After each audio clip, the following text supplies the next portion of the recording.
से जिलाध्यक्ष जितेंद्र सिंह सेंगर साहब हमारे साथ मौजूद हैं और आज यहीं से हम सीधी बात करेंगे और भाजपा के 2022 मिशन को लेके ये पूरी चर्चा की जाएगी। जी जितेंद्र जी, आपका स्वागत है धन्यवाद। सीधी बात कार्यक्रम में सबसे पहला सवाल तो ये है कि जिला पंचायत और ब्लॉक प्रमुखी चुनाव काफी प्रचंड बहुमत से जीते हैं आप, तो क्या कहेंगे कि आपकी जो तैयारियां रही वो किस तरीके? यह अपने आप में पंचायत चुनाव में ऐतिहासिक जीत है और इसमें जो हमारी भारतीय जनता पार्टी के बूथ स्तर पर मंडल के जो हमारे कार्यकर्ता हैं वह पूर्व से अपनी तैयारी कर रहे थे और इसमें माननीय योगी आदित्यनाथ जी जो हमारे उत्तर प्रदेश सरकार में यशस्वी मुख्यमंत्री हैं, उनके नेतृत्व में जो सरकार चल रही है और जो हर वर्ग के लोगों का, चाहे वो सरकारी सुविधाएं हो, सुरक्षा हो और जो भी अन्य सुविधाएं वहां तक पहुंचाई जा सकती हैं, तो उनको अनवरत वह सेवाएं सरकार द्वारा चल रही हैं और अंत्योदय अंत्य के व्यक्ति का उदय हो।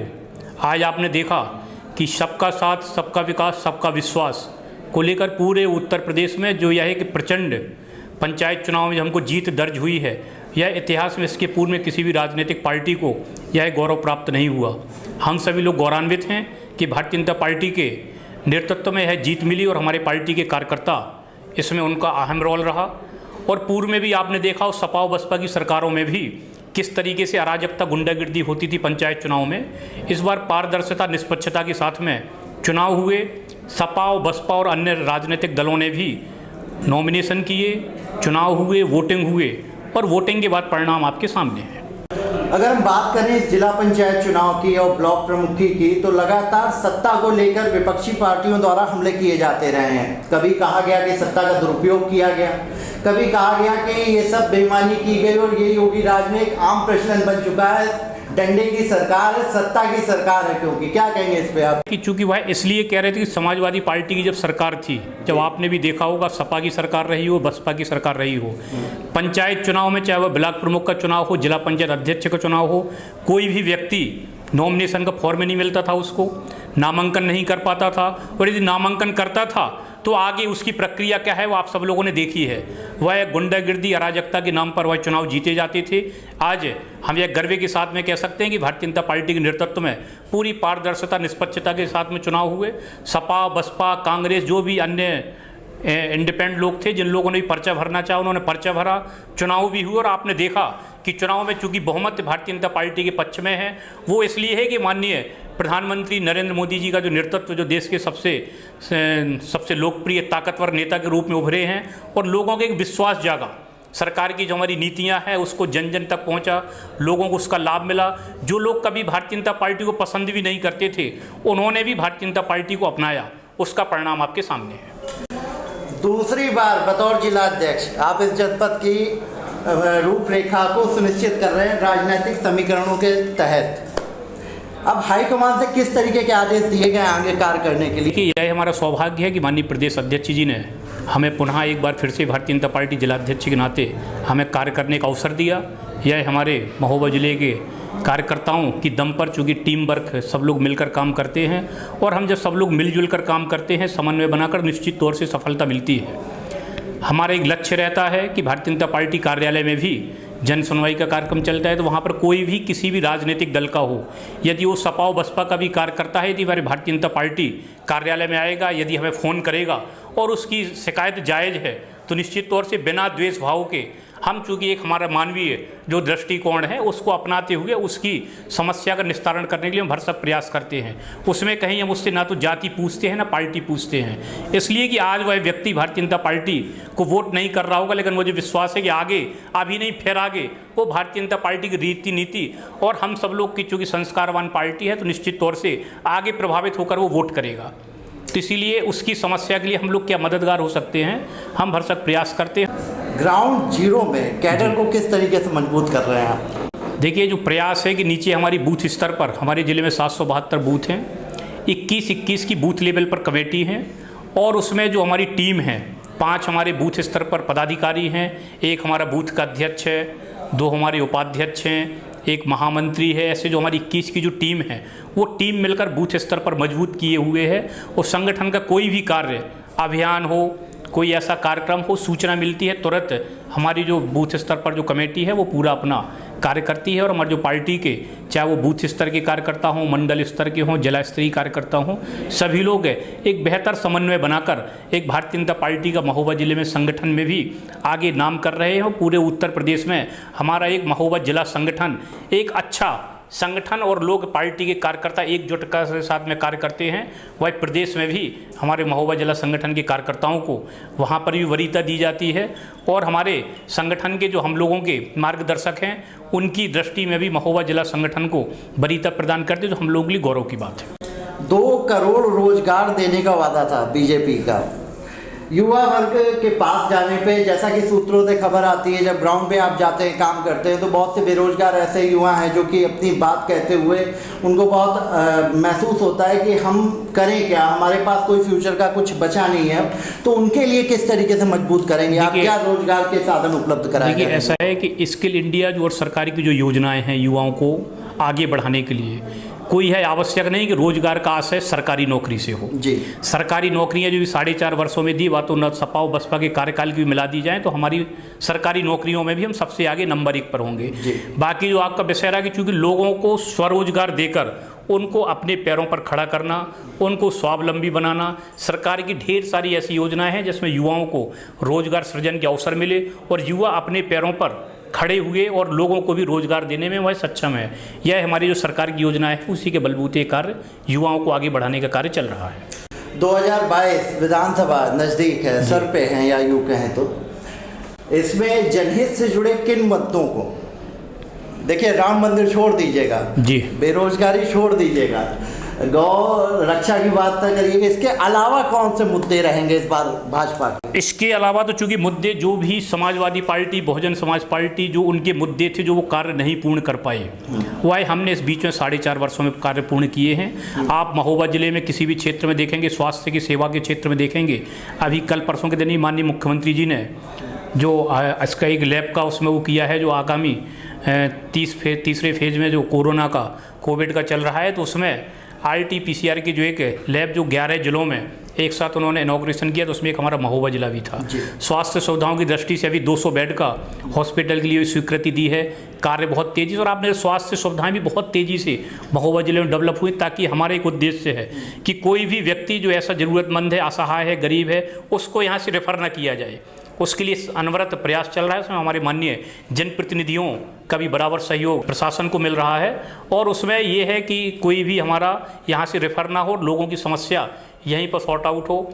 और स्वास्थ्य को लेकर आपने सड़कों भी देखी हुई, ग्रामीण क्षेत्रों में भी आप भी ग्राउंड लेवल पर जाते हैं, देखा होगा कि जो स्वास्थ्य, शिक्षा, सड़क, इन सब चीज़ों पे सरकार का फोकस है। और माननीय प्रधानमंत्री, माननीय मुख्यमंत्री जी ने एक जो बुंदेलखंड और ख़ासतौर से महोबा विशेष तौर से फोकस किया है। और बराबर हमारे महोबा जिले के लिए कोई ना कोई ऐसी सौगात मिलती है जो लोग बहुप्रतीक्षित इंतजार कर रहे थे, वो सब पूर्ण हो रहा है। अभी पंचायत चुनाव में बहुत से ऐसे भाजपा के कार्यकर्ता थे जो कि भाजपा के सिंपल पे चुनाव लड़ना चाहते थे जी, क्योंकि पार्टी के कहीं ना कहीं मानकों पे वो उतर नहीं पाए होंगे, खरे नहीं उतरे होंगे, जिसके कारण पार्टी ने उनको सिंबल नहीं दिया। उनकी जगह दूसरा प्रत्याशी उतरा उस चुनावी रणभूमि में और जीत का परचम फहरा के भी आए। अब ऐसे जो पार्टी में रहकर भी पार्टी का विरोध करते हैं चुनाव के दरमियान, ऐसे लोगों को कैसे चिन्हित करेंगे और क्या? तो ब्लॉक प्रमुख के चुनाव हुए तो सभी पार्टी के हमारे प्रत्याशी जीते हैं। केवल एक कबरई ब्लॉक ऐसा था कि जहां पर सभी पार्टी के हमारे प्रत्याशिता की श्रेणी में थे, सभी हमारे पार्टी के कैडर के कार्यकर्ता थे। वहां कहीं कोई सपा बसपा से कहीं कोई लड़ाई नहीं थी। तो पार्टी ने देखा कि आपस में लोग सामंजस्य बनाएंगे। वहां पर ये रिपोर्ट थी कि भारतीय जनता पार्टी का ही ब्लॉक प्रमुख बनेगा। कोई वो था, चूँकि हमारे जिले के भी पदाधिकारी हैं, जिला कार्यसमिति सदस्य, मंडल अध्यक्ष हैं, पूर्व जिला में कई लोगों ने मिलकर, और उसमें सभी लोगों की सहमति थी कि कोई भी बनेगा भारतीय जनता पार्टी का ही बनेगा। तो एक फ्रेंडली फाइट थी, आपस में सामंजस्य बनाकर जो भी उसमें होगा तो वो भारतीय जनता पार्टी का ही प्रत्याशी बनेगा। तो चारों हमारे ब्लॉक प्रमुख के पद पर भारतीय जनता पार्टी का कब्जा हुआ, जिला पंचायत अध्यक्ष पर भारतीय जनता पार्टी का कब्जा हुआ, और जिला पंचायत सदस्यों में भी हमने भारतीय जनता पार्टी के कार्यकर्ताओं को चुनाव लड़ाया।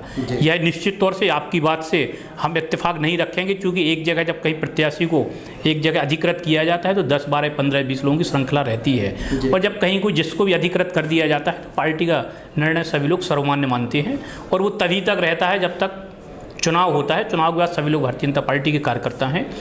जिला पंचायत चुनाव में कुछ लोगों ने आवेदन किया था, उनको टिकट नहीं मिल पाया था, तो पार्टी ने प्रदेश नेतृत्व के निर्देश पर कार्रवाई हुई थी। जी ये बताइए, चरखारी जैसी छोटी जगह से एक छोटा सा कस्बा है, वो जी सुंदरता के लिए विख्यात है, काफ़ी लोग आते हैं घूमने के लिए। बुंदेलखंड का कश्मीर भी कहा जाता है, भी कहा जाता है उसको, बुंदेली कश्मीर से भी जाना जाता है, लोग बाग जानते हैं। और वहाँ पे टूरिज्म को बढ़ावा देने के लिए काफ़ी काम किया जा रहा है आप लोगों के सहयोग से। और वहाँ से राजनीति की शुरुआत कैसे हो गई और जितेंद्र सिंह सेंगर आज जिला अध्यक्ष तक कैसे सफर तय हुआ? ये देखिए, यह तो भारतीय जनता पार्टी में एक अवसर है, किसी भी बूथ स्तर के कार्यकर्ता को भारतीय जनता पार्टी का जिला अध्यक्ष बनाया जा सकता है।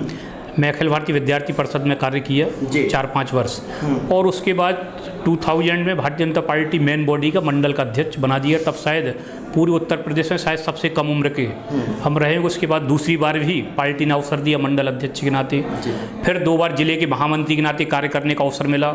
एक बार बीच में जिला संयोजक रहे, जब पिछली बार नगर निकाय के चुनाव थे वह हमारी संयोजन में हुए। फिर पार्टी ने जिले के महामंत्री, फिर जिला अध्यक्ष, फिर बाद में दोबारा जिला अध्यक्ष। चूँकि पार्टी में ये कि संगठन में जो भी कार्य करें निष्ठापूर्वक करें, भले ही 100% कार्य ना हो, लेकिन जितना भी कार्य हो 100% ईमानदारी के साथ में हो। तो उस कसौटी में कार्यकर्ताओं में खरे उतरे होंगे। प्रदेश नेतृत्व जो चाह रहा होगा वो किए होंगे, अनवरत वह कार्य करते जाना, चूँकि दैवीय कार्य है। और भारतीय जनता पार्टी से लोगों को काफ़ी अपेक्षाएं हैं, तो हम लोग प्रयास करते हैं कि लोगों की जन आकांक्षाओं पर खरे उतरें। संगठन स्तर पर जो कुछ कर सकते हैं हमारी पार्टी का कार्यकर्ता, हम लोगों का जो चूँकि भारतीय जनता पार्टी है वो पार्टी कार्यकर्ता आधारित पार्टी है। कार्यकर्ता को रीढ़ मानकर जो जहाँ भी हम लोगों को, तो चूँकि पार्टी के कार्यकर्ता का सम्मान ही हमारा सम्मान है, उसको ध्यान में दृष्टिगत रखते हुए हम लोग पार्टी संगठन का कार्य करते हैं।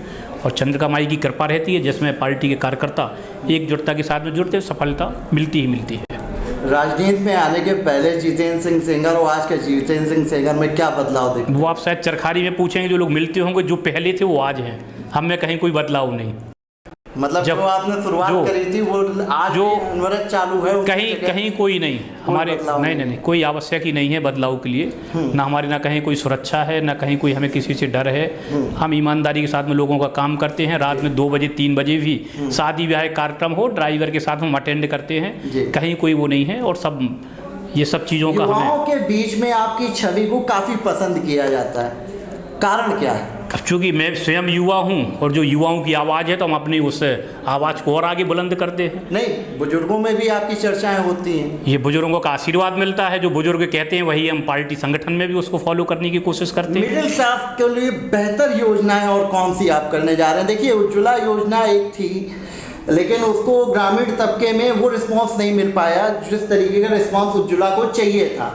उसको लेके क्या कभी कोई ऐसी विचारधारा नहीं आई आपके मन में, या लोग बागों ने अपनी बात नहीं रखी कि साहब हमारे पास रोजगार के साधन उपलब्ध नहीं हो पा रहे, क्योंकि हम ग्रामीण क्षेत्र में बिलोंग करते हैं, तो उनके लिए क्या कोई? देखिए, ग्रामीण क्षेत्रों में सरकार की जो योजना है मनरेगा जी, मनरेगा एक ऐसी योजना है कि जिसमें कोई भी ऐसा व्यक्ति है, यदि वह आवश्यक है कार्य करे और उसको पूर्ण रूपेण सरकार द्वारा एक समय अवधि के अंदर उसका भुगतान होता है। तो मनरेगा के अंतर्गत कहीं कोई दिक्कत समस्या नहीं। आपने कोविड काल में भी देखा होगा कि माननीय प्रधानमंत्री नरेंद्र मोदी जी ने जो एक लोगों के लिए कि लगभग 80 करोड़ के आसपास लोगों को निःशुल्क खाद्यान्न कि एक व्यक्ति को 5 किलो गेहूं चावल जो एक प्रति यूनिट के हिसाब से दिया जा रहा है, एक अपने आप एक बहुत बड़ी योजना है।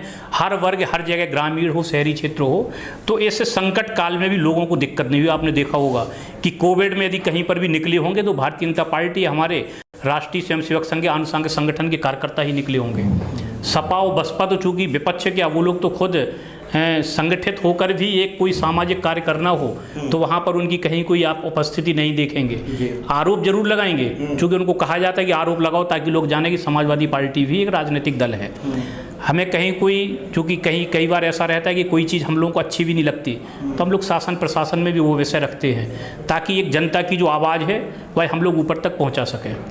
सपा का मानना है कि सबसे ज़्यादा लाठियाँ उनके कार्यकर्ताओं को अगर किसी ने पढ़वाई है तो भाजपा है, तो क्या कहेंगे इस पर? उनका आरोप बेबुनियाद है, क्योंकि भारतीय जनता पार्टी योगी आदित्यनाथ जी के नेतृत्व में जो चुनाव हुए हैं पूरे महोबा जनपद में, चूँकि आपने सभी जगह कवरेज किया है, आप देख सकते हैं, ब्लॉक प्रमुख में भी चुनाव हुए, जिला पंचायत अध्यक्ष में भी चुनाव हुए। हमें कुछ दिक्कत हो सकती होगी, लेकिन उनको कहीं कोई दिक्कत नहीं होगी, ये मैं दावे के साथ में कह सकता हूँ।